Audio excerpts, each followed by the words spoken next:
Wormhole. A wormhole is a shortcut, like a subway tube, that allows you to go from point A and point B and never go faster than the speed of light. It allows you to punch a hole in space and essentially take the shortcut to reach a distant point in space and time. Michio Kaku is a physicist at the City University of New York. He says mathematics show that wormholes can, in theory, exist. But so far no one, at least not on our planet, has found a way to harness them. We have to open our mind to the possibility of a civilization 1,000,000 years more advanced than us, that a Type 3 civilization may be able to use Einstein's equations to essentially bend space-time into a pretzel in order to punch a hole in space and in order to utilize the power of a wormhole. Wormholes may seem like a dark and far-fetched fate for Flight 19. But even more sinister scenarios exist, including allegations of a Navy cover-up. Among those with suspicions is the family of George Payanessa, a radio man on Flight 19. His nephew Frank thinks there are still many unsettling questions. I don't understand how 23 men, nothing floats. I mean, not even a life jacket, piece of fuselage, some kind of equipment. I don't understand it. 3 weeks after Flight 19 disappears, the Payanessa family receives a disturbing telegram that haunts them to this day. The telegram was sent the 26th of December at 10:15 in the morning. Said, "You've been misinformed. I am very much alive." And it was signed Georgie. The telegram can only be one of two things: a sick prank or evidence of some kind of Navy conspiracy. A small detail, the use of her son's nickname, leaves George's mother convinced that the telegram is real. She doesn't think that if it was signed by anybody else, it would probably have said George. And my aunt believed, until she died, that Georgie was alive. She felt that there was a cover-up. There is another puzzling thing about the telegram. It is sent to George's brother Joseph at an address that would not be easily available to anyone outside of the military.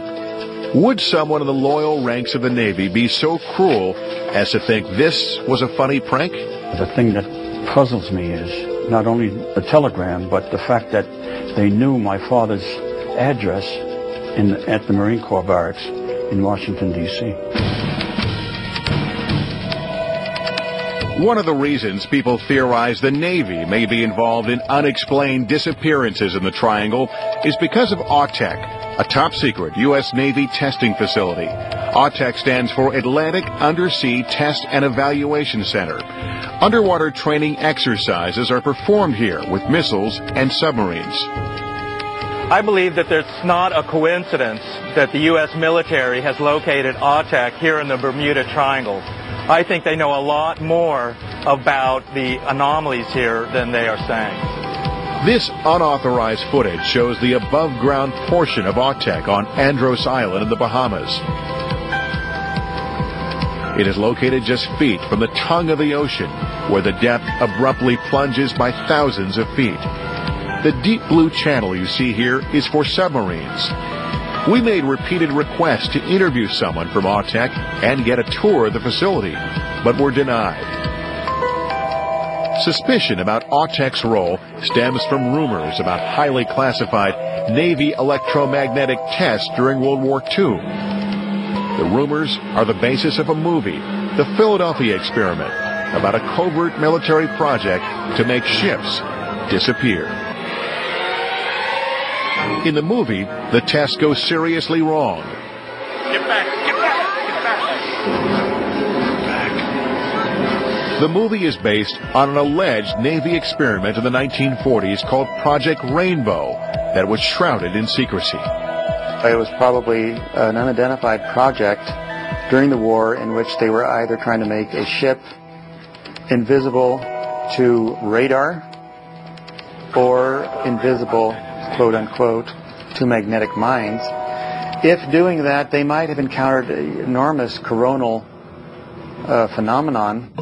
The coronal phenomenon is another unexplained triangle mystery. Flashes of colored light in the sky, like the flashes reported at the time the Mariner disappeared.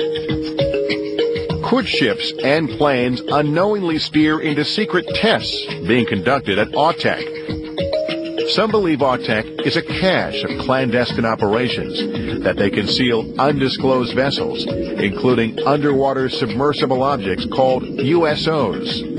I think the AUTEC facility has UFOs and USOs, and that some of the phenomenon is coming from that base. Some people think AUTEC is similar to Area 51, and they are experimenting with alien spacecraft that they have captured.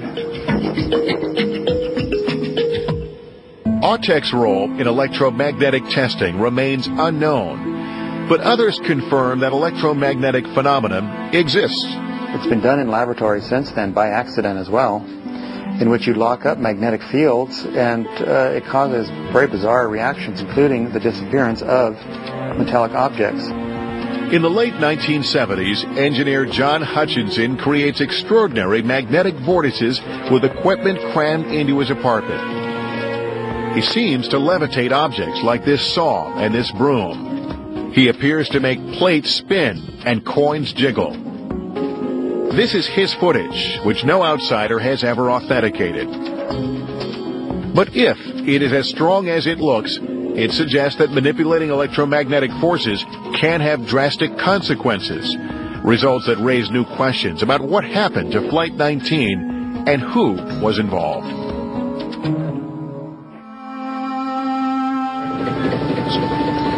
The target that they've got looks like it's 20 feet long. My guess is there was something there at one point, but a lot of it's disintegrated. And that's what you can find in a 60-year-old aircraft. For 5 days, our expedition has been combing the ocean bottom at the exact location the Navy says a search plane went down 60 years ago. We have found a strange object on the ocean floor, but it doesn't appear to be a piece of the missing plane. I truly believe we're looking at the engines, which were big. Right. And with only 2 days left to finish scanning our target area, expedition leader David Bright desperately needs a new plan. We know where it's not, which isn't necessarily a bad thing. So, armed with the best equipment and best information available, it is now up to some of the best minds in underwater archaeology to determine the Mariner's final resting place. Do you know from the radar at what height it dropped off? Was it, Just how high and fast the Mariner is flying when witnesses on the Gaines Mills see that fireball in the sky are just two of the many questions stumping our team. They found no debris but just oil. Okay, so they did find oil. So what does it mean if you find an intact oil slick with regard to a plane crashing? It means a tank had to hit intact, at least one fuel tank or one fuel cell. If, as our experts suspect, large pieces of the plane hit the water intact near the coordinates of that oil slick, then the heaviest of those pieces, the engines, each weighing more than a ton, must still be there. Let's expand the lines and look for a larger target. Right. Exactly. After 40 minutes, a consensus. Yes, by searching south and east of the Navy's original coordinates and adjusting the towfish settings to search for bigger objects over a broader area, our team will double its chances of finding the Mariner's engines. Okay, good. Very good, yes. That's the point. We have a plan? That's a good plan. Yes. Meanwhile, we're nearing the last leg of the journey, retracing the path Flight 19 had planned to take 60 years ago, looking for any clues that may be revealed in the sky. But our compass is working perfectly, as are all of the other instruments. Looks like we're making our turn point at Great Sail Keys.